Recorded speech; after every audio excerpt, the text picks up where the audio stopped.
The person who moved in to share the apartment with me is a very beautiful woman. She was taking a shower in the bathroom. I was in the living room, having dinner and watching a show. Between us, there was only one rickety door that couldn't be locked. Suddenly, a blood-curdling scream echoed. She rushed out of the bathroom in a panic. Not a single thread on her body. To be honest, I was quite stunned at that moment. It felt like I was frozen in place for 3 seconds. Turns out the water heater was leaking electricity. But let's not worry about where it was leaking from for now. How about maybe you go put some clothes on first? I work in media. Just started and my income is barely enough to make ends meet. When it comes to food, clothing, and housing, I have to save wherever possible. So I found a particularly cheap place to live. An old apartment on the 6th floor, no elevator. As for the interior, how should I put it? Calling it bare would be too generous. Saying it's falling apart would actually be a compliment. It has the essentials, but either they don't work or they work poorly. Thankfully, I'm a guy. I don't mind such things. As long as there's a place to stay, something to keep out the wind and rain, that's enough. The rent is only 1,000 yuan per month. 2 bedrooms and a living room. Yuyue rented here also because it was cheap. There was another reason too. It's close to her office. Just a 5-minute walk away. Ever since she moved in to share the place with me, my life has been worse than death. At first, when the agent told me that a woman was going to move in and share the place with me, I was actually against it. After all, we're adults. Long gone were the cliched plot lines from TV dramas in my mind. There'd be no steamy romance blossoming from a shared apartment. Even the most absurd novels wouldn't write something that ridiculous. Having a roommate just meant trouble. It meant losing privacy. It meant dealing with a whole slew of annoyances. So why did I agree in the end? Because of 2 messages on WeChat. The first was a transfer from the agent. He said from this month onward, we be splitting the rent 50-50. He sent me 500 yuan. The second message was a chat log. He'd sent me a photo of Yue. And yeah, she looked stunning. I tried to hold back, control myself, but I couldn't. In that fleeting fraction of a second, a thought slipped into my mind. Maybe having a beauty around wouldn't be so bad. On her first day here, I decided to be a gentleman and offered to carry her luggage. Let me help you with your suitcase, I said. She looked at me and asked, did you wash your hands? My hand, outstretched like a thief's, suddenly froze midair as if facing a police officer. It was neither reaching out nor pulling back, stuck in awkward hesitation. Reluctantly, I stepped aside to make way. I watched as her small frame struggled with her large suitcase. We forgot to introduce ourselves. Not that she seemed inclined to introduce herself either. Once inside, her brow stayed furrowed. I knew what was bothering her. The place reeked of decay, much like the unsatisfactory parts of life itself. It had taken me quite a while to get used to living here. You have a key, right? I'm heading out, I said. She replied with a half-hearted through her nose. I didn't think much of it and strode out without another word. Just left right away. That day, I was just meeting up with a friend for dinner. By the time I got back, it was past 10 at night. Gradually, I wandered back to my room and froze. Was this really my room? The floor was spotless. All my usual stuff was neatly organized, apart from the bed, which was exactly how I'd left it. Everything else had been tidied up. You know what? Having a clean freak around wasn't so bad. I stretched out in bed and slept like a baby. The next morning, when I got up to start working, I noticed my drafts on the desk were missing. More importantly, my USB drive was gone. That drive was my lifeline. Years of creative ideas were saved on it. I went looking for you, Yue. Did you, clean my room yesterday? No need to thank me, she said with her head down.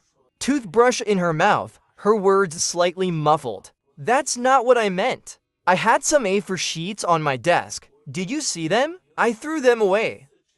I'd never met someone so shamelessly confident about messing with other people's things. Why didn't you ask me before tossing them out? They had all these creepy ghost and demon drawings on them. It was freaking me out. I'm a paranormal blogger, of course I draw ghosts. She turned around, wiping the toothpaste from the corner of her mouth, and said, "What do you mean? These are all small things.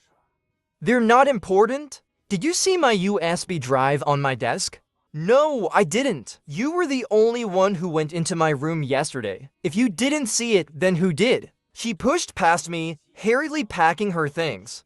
"I'm going to work. It's just a USB drive. I'll buy you a new one." It's not about the USB drive. There were dozens of gigabytes of files in there. "I didn't touch it," she shouted, brushing past me. "Don't stop me." With the asterisk being asterisk, the security door slammed shut, shaking loose a few strands of dust. Floating in the air along with the dust was my shattered heart. Around 8 in the evening, she got back from work. She tossed a brand new external hard drive at me. "Here, it has more storage and is less likely to get lost." "It's not about the size," I muttered, tossing the hard drive aside without a glance. "We need to talk." Yuyue tossed her bag into her room, sat down on the couch without even taking off her coat, and brushed a stray lock of hair back over her shoulder. "Talk, then. The USB drive, I won't hold it against you. But just because I'm not making a fuss doesn't mean it's not important. It's just that making a fuss won't change anything. From today onward," I said, "we're going to set some rules." We agreed to define personal and shared spaces. She nodded in agreement. In the end, we reached a compromise. The living room, bathroom, and kitchen are shared spaces. Our bedrooms are private spaces. And the balcony, that's her private area. She needed the balcony to hang semi-private items, like her underwear. My room faces the sun, so I can just dry my things inside. Her room, however, is on the shaded side, making it hard to get things dry. In exchange, she agreed to cover the apartment's water and electricity bills. With our 3 rules set, she took a few steps back to her room, sobbing loudly. Her crying grew louder and louder. Standing outside her door, I rubbed my nose awkwardly, wondering if I'd really done anything to upset her. It's not like I use much water or electricity, and I didn't ask her to pay anything extra either. Saturday morning, I was in the middle of a pleasant dream, when suddenly my bedroom door flew open with a bang. I jolted upright, and my eyes met her slightly flustered face. "Could you at least knock next time?" "I did knock," she replied. I glanced at the dent in the wall left by the door handle. "Even robbers don't knock that hard. Why don't you lock your door?" "Do you see a lock on this door?" She waved it off, acting as if she were graciously letting it slide. "It's fine. I just came to borrow a couple of hangers. I only realized I forgot to buy them after I finished the laundry." "Take them yourself. I'm not really in a position to help right now," I mumbled, curled up into a tiny ball under the covers. She smiled slightly, then quickly suppressed it. "What are you doing? Working with your hands or something?" For some reason, despite being a 6-foot guy, her half-teasing comment had my face burning bright red. "Oh, you've got crayon Shinchan underwear, huh?" She grabbed to hangers, and her lips curved into a sly smile. "Hey, come on. Seriously?" I replied. "Are you really that speechless? Should I gift you a couple too?" From her slightly disordered quick steps, I could tell she wasn't nearly as calm as she pretended to be. Sharing a place, you know? There's always a bit of an adjustment period. I used to think that adjustment meant both roommates finding each other's boundaries and respectfully keeping to them. That would be an ideal, compatible roommate, right? But not her. Once she figured out where my boundaries were, she'd just dance back and forth across them. For example, she would still barge right into my room whenever she felt like it. Or she'd walk into the bathroom right when I was brushing my teeth. Then, half asleep, pull down her pants and sit on the toilet. Only after spotting me would she scream, in a pitch as shrill as an air raid siren. Honestly, I didn't get why she was yelling. Shouldn't I be the one calling the police? And she had no practical life skills to speak of. She even asked me once why her clothes didn't get as clean as mine. Turns out, after a closer look, she wasn't even using detergent. She just tossed her clothes in the washing machine and hoped for the best. She didn't know how to cook but insisted on trying, almost burning the entire apartment down. Every time, I had to grumble and teach her. The one thing that gave me some relief was that she actually learned it pretty fast. By her second attempt at cooking, she already knew not to pour water on a grease fire. But as for the laundry detergent she used, November 3rd was her birthday. How did I know this?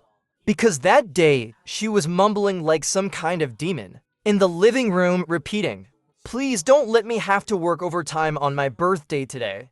Normally, I sleep pretty well, but even my solid sleep couldn't withstand her chant like murmuring.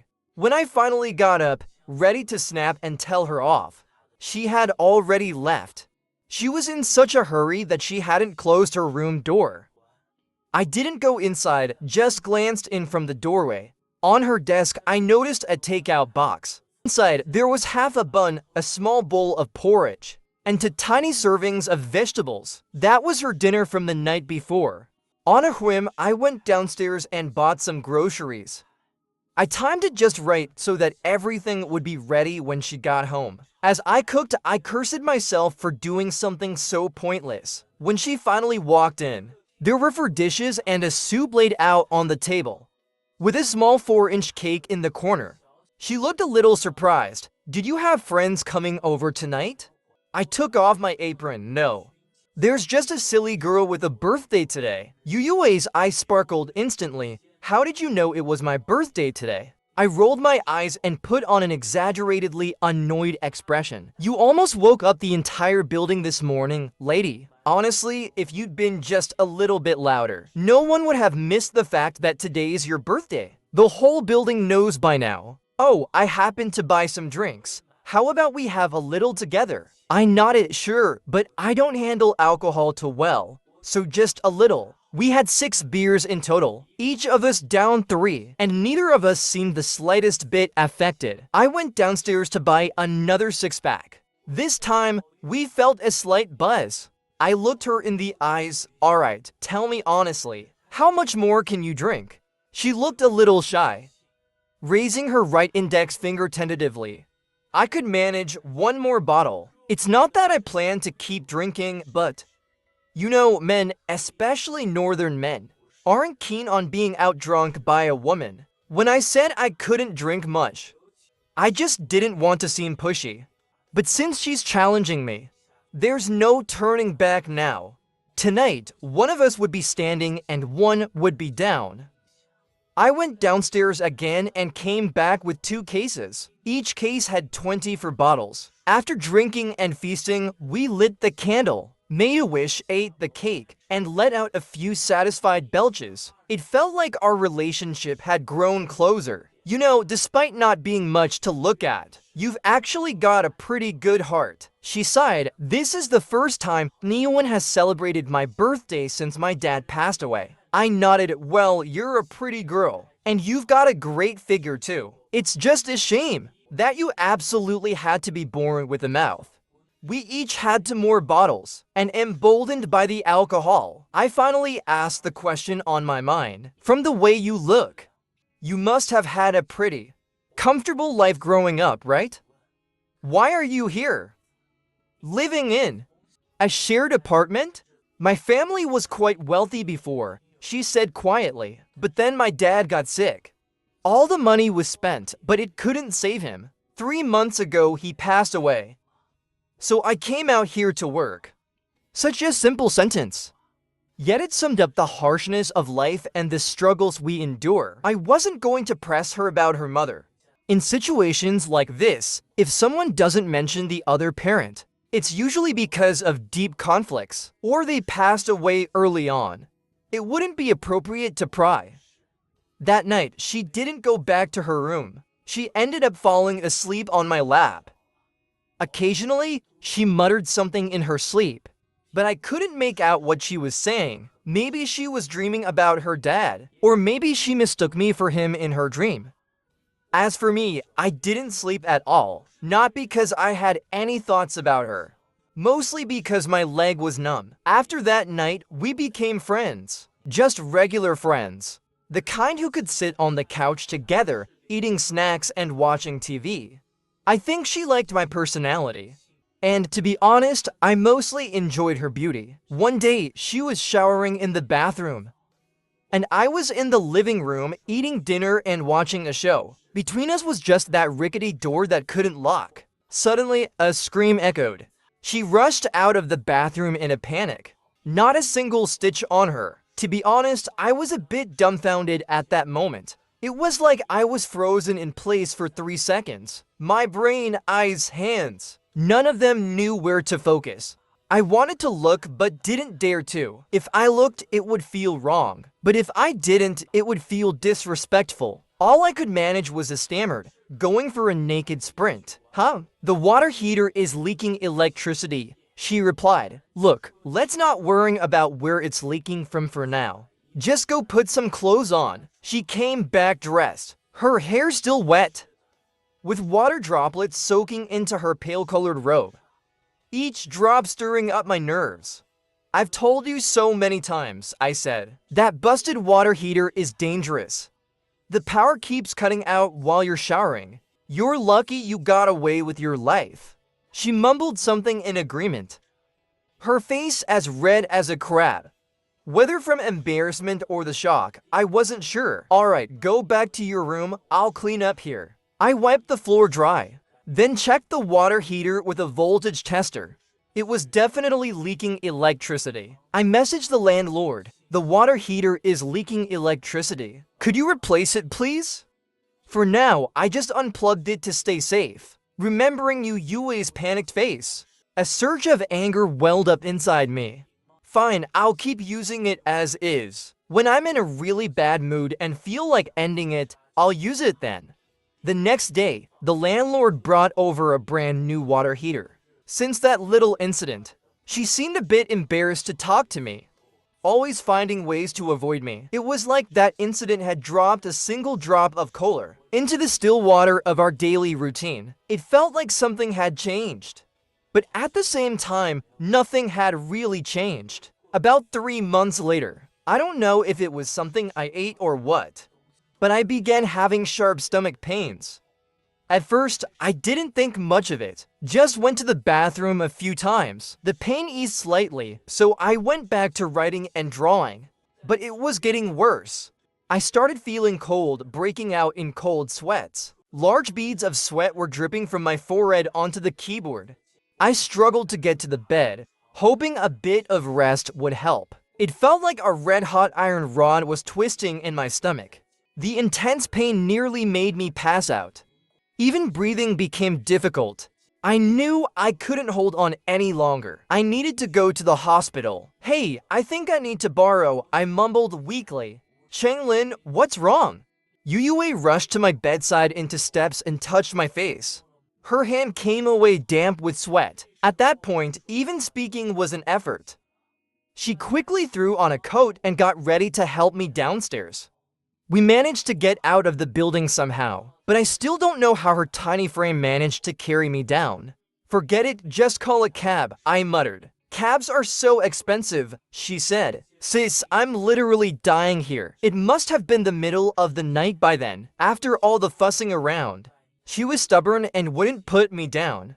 Just kept carrying me like that. But no matter how long we waited, no cab would stop. How about we call 911? Good idea. Do you have a phone? She turned to look at me. Her lips nearly brushed against my cheek. I gave her a look, hoping she'd get the hint. She muttered, I came down in such a rush. I forgot my phone. She thought about going back to the apartment to grab it, but realized she couldn't carry me all the way back up. She considered leaving me there, but didn't feel safe doing so. And there wasn't a single car or person in sight. Only the dim streetlights cast shadowy shapes, almost as if mocking our intelligence. Forget it. I'll carry you to the hospital, she sighed. The nearest hospital was about 2 kilometers from home. When we finally arrived, she collapsed onto the hallway floor, exhausted. After only a short rest, she jogged back home to retrieve her phone. By the time she'd done all that, and I'd started to feel a bit better with an IV drip, had already broken. The doctor told me, "It's just a stomach spasm, nothing serious." I nodded, "Thank you." "You should go rest a bit," I said to her, "but you'll be late for work soon." "It's fine, I'll take the day off." 2 days later, I was fully recovered. To thank her, I made a big meal. Yuyue praised my cooking, asking if I'd be willing to cook for her for a lifetime. I froze for a moment, then nodded. She looked delighted. Only later did I realize I'd misunderstood her.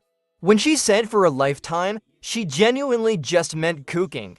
After that, she stopped ordering takeout in the evenings. She kept asking me to cook for her. She said it was both healthier and cheaper this way. The health she referred to was mine, and the savings were also mine. "Lady, do you know how tiring cooking is?" I grumbled under my breath. But every time I remembered her petite frame, carrying me all the way to the hospital, I found myself flipping the spatula with just a bit more energy.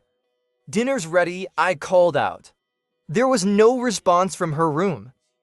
I figured she must be busy. I waited for over 10 minutes. I called out a few more times, but still no response. When I went in, I found her with her head buried under the pillow, quietly sobbing. "What's wrong?" She didn't respond. "Did someone bully you?" Still, she remained silent. I was getting a bit frustrated. This isn't right, you know? We're friends, aren't we? If something's bothering you, you should at least tell me. She slowly lifted her head from beneath the pillow, her eyes red and swollen. "My boss is bullying me." The story wasn't all that complicated. Yuyue rarely stayed late at work. She always left on time, which should have been fine. But with her social skills, understanding the office culture was asking a bit too much. And after taking a few days off recently, her manager had been hinting that she should quit voluntarily. I got the gist of it. She was willing to leave, but she hadn't done anything wrong. She felt she deserved some compensation. But of course, companies rarely have a conscience. Her boss started assigning her the hardest, most unpleasant tasks. Then would berate her if she didn't perform well. She was nearing her breaking point. I patted her on the back. "That's it, just this?" She nodded. "Leave it to me," I told her. Her company's main business was in small loans. The next day, I dressed up a bit, shaved, and put on my old, somewhat worn-out luxury watch. With a steady stride, I walked into her company's lobby. "Hello, sir. How can I assist you today? I'm here to discuss business." "Certainly, sir. Do you have an appointment?" "No, I don't." "Get your manager over here." "Certainly, sir. From a distance." He looked like a well-dressed dog scurrying over to me. "Hello, sir," he greeted. "What kind of business would you like to discuss?" I recalled the photo Yuyue had shown me. Yep, it was him. "I'm looking to borrow some money." "How much would you like to borrow?" 200. "Sorry, how much?" The manager looked a bit uncertain. 200 million. Come on, 200 yuan. I'd just use my credit line for that. "Oh, my apologies, I didn't mean that." "Do you have any property or businesses under your name?" "Yes, I have both." "Then 200 million might be doable." "Is there anything negative on your credit report?" "No issues at all." "But I didn't say 200 million. I said 20 billion. He wiped the sweat off his forehead. You're not joking. I finished the tea on the table in one gulp. "Not at all." No, I didn't like that, Mr. Chang. Please don't leave." That day, I talked with that darn manager about everything from business and loans to poetry and philosophy. By the end, I didn't even leave him my number. Just a cool, aloof exit and the chilly evening breeze. The next day, I returned. I went every day for a week. Eventually, he figured out I was just messing with him. When I showed up again, security wouldn't let me in. Working in media doesn't have many perks, but at least I know plenty of people. I posted a call for help on my social media account. A whole crowd of righteous netizens volunteered to help out. It was clear that in today's society, the hatred toward unethical companies had reached a breaking point. Some friends even recorded their conversations with the company and sent the videos to me, telling me to use them as content. This is why I love the online community. They're all so creative, with such clever and entertaining responses. I was thrilled. There were people asking for loans for their wives, some for hammers, and others for absolutely nothing. One guy even said he'd just founded a country and wanted to loan it out for some spending money. I was lying in bed, laughing as I scrolled through my phone screen. "What's so funny? What's making you laugh so much?" she asked. I quickly put my phone away. "Oh, nothing. Just have a feeling that your boss might be on the verge of handing you some cash." "See, the thing is," I continued, "to deal with a villain, you've got to use a little villainy yourself. And even if they reported it to the police, it wouldn't matter. Everyone was simply there to inquire about loans. If they couldn't agree on a deal, it's perfectly normal to walk away, right? The company couldn't exactly block everyone at the door either. They'd still need to let in some real customers. If they shut everyone out, the company would end up broke." Some people were even willing to sit there chatting all day. They'd spend the first few hours genuinely discussing business, then throw in a little mischief at the end. It wasted time, used up the staff, and compared to her severance compensation, just think how much that must be costing them. "Who are you? What do you want?" Somehow, the manager had gotten hold of my phone number. I liked his straightforward approach, though his habit of speaking through gritted teeth wasn't quite as charming. "You want to fire an employee? Fine. Just give her the compensation she's entitled to, and follow proper procedures, and those people won't come back." 5 minutes after I hung up, Yuyue burst into my room, practically jogging. They agreed to give me compensation. Her big eyes sparkled with excitement. "How did you pull it off?" she asked, blinking with joy. I was worried that manager might try to bully her during the process, so I went with her on her last day to finalize things. The manager's face turned green the moment he saw me. A few other staff members were there too, and they looked like they wanted to tear me apart. I just waved casually. Yuyue looked at me in disbelief. "You know so many people at our company? And you're on good terms with them?" "Oh yeah, great terms. We've had some pretty in-depth conversations." Yuyue took a week off afterward, sleeping in every morning. She'd wake up, eat the meals I cooked, and complain that she'd gained 6 pounds. During that time, she was truly relaxed, even letting out soft snores while sleeping. It was clear that she'd finally let go of her stress. But after her break came the endless cycle of sending out resumes, interviews, and waiting responses. At one point, I almost thought about teaching her how to start a media career herself. It actually felt nice, the two of us just hanging around the house every day. I'll admit my selfishness. Having a beautiful woman at home was a pleasant sight and lifted my spirits. But this idea did have potential. Doing something on your own these days is better than a regular job. The income's about the same, but with more freedom. Not having insurance is definitely a downside, but the earning potential is way higher than any typical job. Pros and cons, I guess? Cheng Lin, I found a job. Her voice over the phone was sharp and excited, practically shouting, "So much for my little dream." "What kind of job? Where is it?" "It's an administrative job over in Sefang District." Sefang District is about an hour away by bus and subway from where we live. Suddenly, my throat felt a bit dry. I coughed without even realizing it. "Well, congratulations," I said. That evening, we had a few drinks to celebrate. After we'd eaten and enjoyed the moonlight for a bit, I casually mentioned, "So, when are you moving out? Need help with the packing?" She tilted her head at me, as if seeing me for the first time. When did I ever say I was moving out? I just thought since your new job's kind of far, it's manageable. I shook my head with a smile. That's not what you said before. You moved here last time because you didn't want to spend 40 minutes commuting. That was different. She mumbled for a while, but didn't quite come up with a solid explanation. With the courage from the drink, I draped my arm over her shoulder. I gazed out at the bright yet gentle moonlight outside the window. If anyone bullies you again, just come to me, I'll look after you. Isn't this meal even more delicious than before? Finally, she came up with a plausible reason. The moonlight was full and the wine sweetly brewed. Two lonely people didn't seem all that lonely anymore. Oh, you too? Getting closer, aren't you? The landlord walked into the room and saw me and Yue in our pajamas, our hair unbrushed and faces unwashed, sitting together for a meal. He looked a bit surprised. No, it's nothing. We're just sharing a simple meal.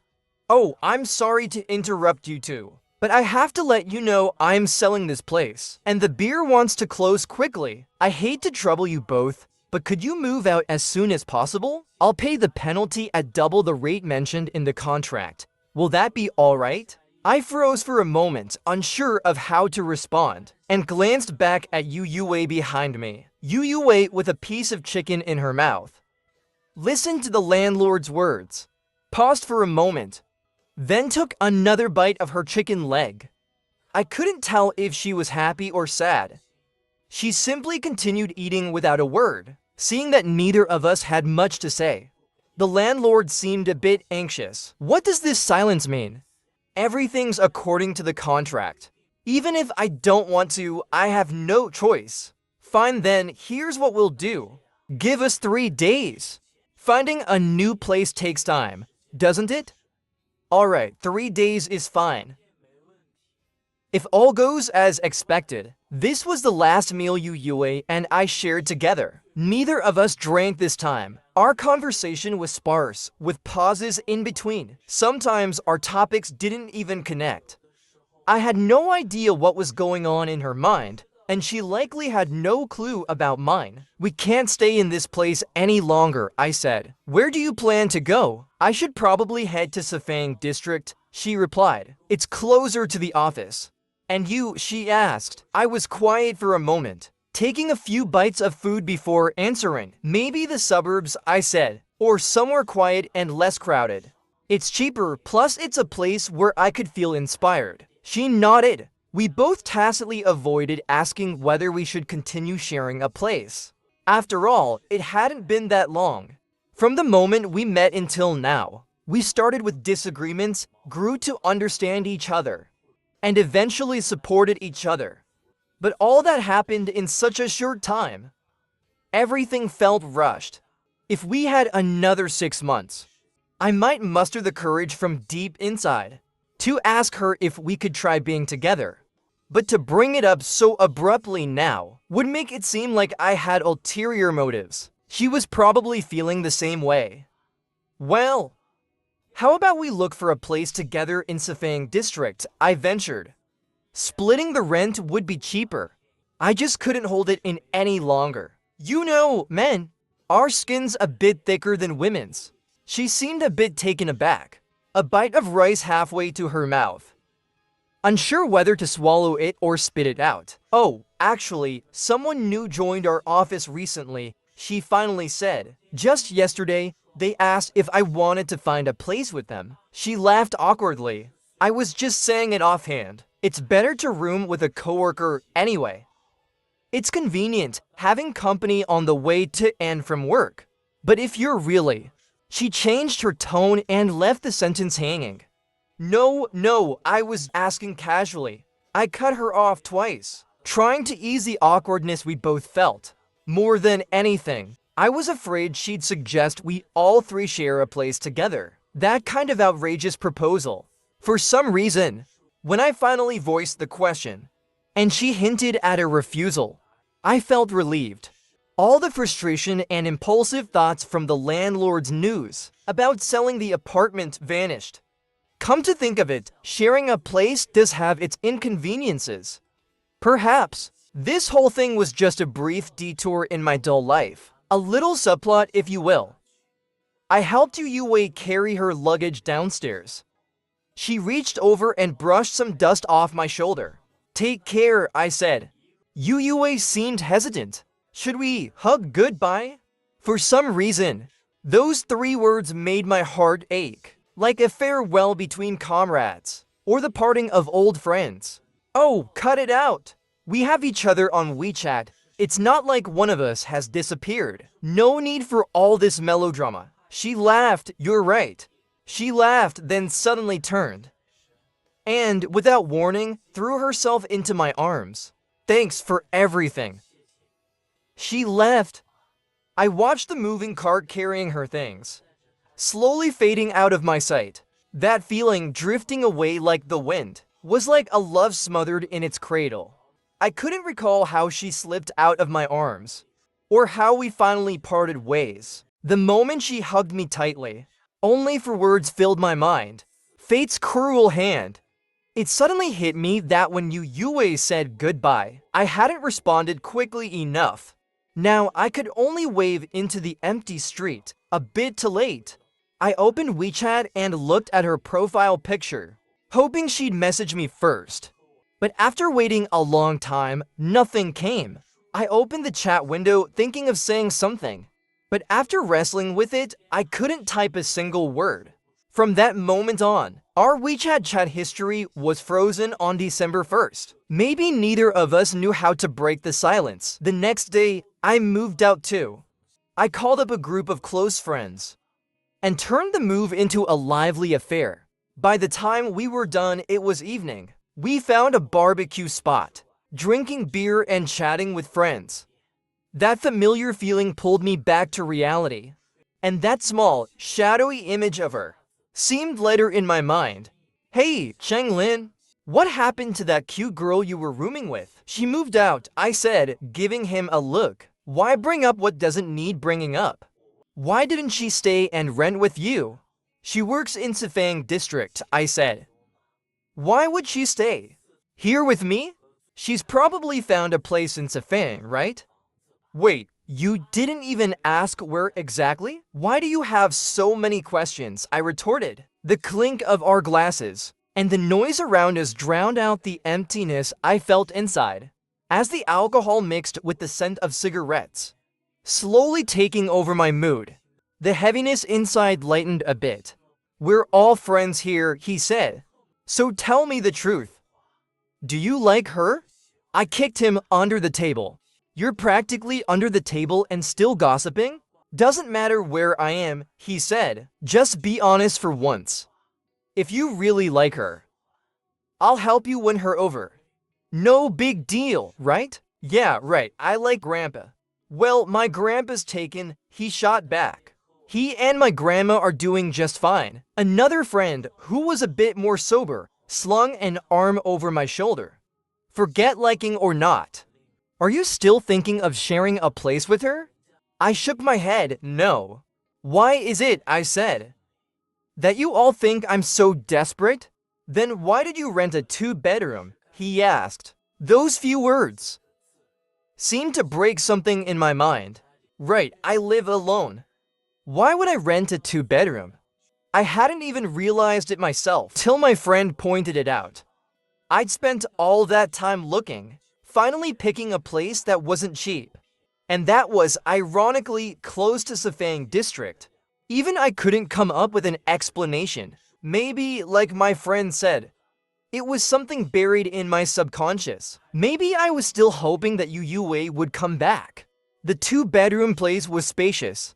One room for sleeping, the other for naps. Life settled back into its quiet rhythm. But some habits are hard to shake. Like how I wasn't used to takeout anymore. I preferred to cook for myself, even if I always ended up making too much. One meal wouldn't finish it all, and I'd always have leftovers for the next one. My lazy habits had changed a bit, too. I cleaned regularly now. Even the other bedroom, though it was empty. A clean space made me feel at ease. Before showering, I'd check the water heater several times. making sure there were no shocks before stepping in. Even though it was a new heater, with built-in protection, I guess it was alright this way. Almost as if Yue had helped me develop good habits. Tonight, the rain was pouring heavily, like it was being chased by something, pounding against the windows in a frenzy. Now and then, lightning would streak across the sky, followed by thunder as loud as a giant snoring. I was sitting at my computer, sketching designs, mulling over which was scarier, a ghost under the bed, or one lurking outside the door. Lost in thought, I even bent down to look under the bed. Oh, damn! No, I didn't find anything scary. But I did see something completely unexpected underneath the bed. That USB drive. The USB, how could it possibly be here? I pulled out all the random things under the bed and found a duffel bag. It was filled with off-season clothes, which I hadn't thought to store properly during the move. Carelessly shoved under the bed. The zipper must have come open. I hadn't even noticed. The clothes were scattered all over the floor. It looked like the USB drive must have fallen out, along with the clothes. As I fiddled with the drive, I could almost picture Yue tidying up the room, pinching her nose, frowning as she piled up clothes into a bag from the table, then tossing it aside, looking a bit disgusted. My dad always said that helping to clean up at someone's place is a sign of respect. How old were you when he told you that? She had asked. 8. How old are you now? Same. This random memory of our conversation popped into my head, bringing a warmth with it. There went all the spooky vibes I'd been carefully building up, completely ruined by this USB drive. Then came a knock at the door, startling me. The knocking quickly escalated into pounding. I opened the door, and how do I even describe it? If I weren't a firm materialist, I would have fainted on the spot. Standing there was a woman, drenched from head to toe, her long, black hair covering half her face, gazing at me in silence with a look of grievance. Are you dead or what? Can't you help me? I quickly took the luggage from her hands and moved her bags inside.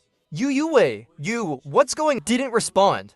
Just took a quick tour of the apartment. Then effortlessly, she moved her luggage into the other bedroom. Her movements so smooth and natural. I half wondered if she'd scoped out the place beforehand. These agents are so shady nowadays, she said. How about I just transfer the rent directly to you and skip the middleman fee? I laughed, pulling her into a hug, and said, welcome to co-living. She smirked. You sure have a unique way of welcoming a roommate. Go take a shower or you'll catch a cold. Are you sure the water heater doesn't leak electricity? Nope, I've checked it for you multiple times. I took her damp coat and hung it on the drying rack.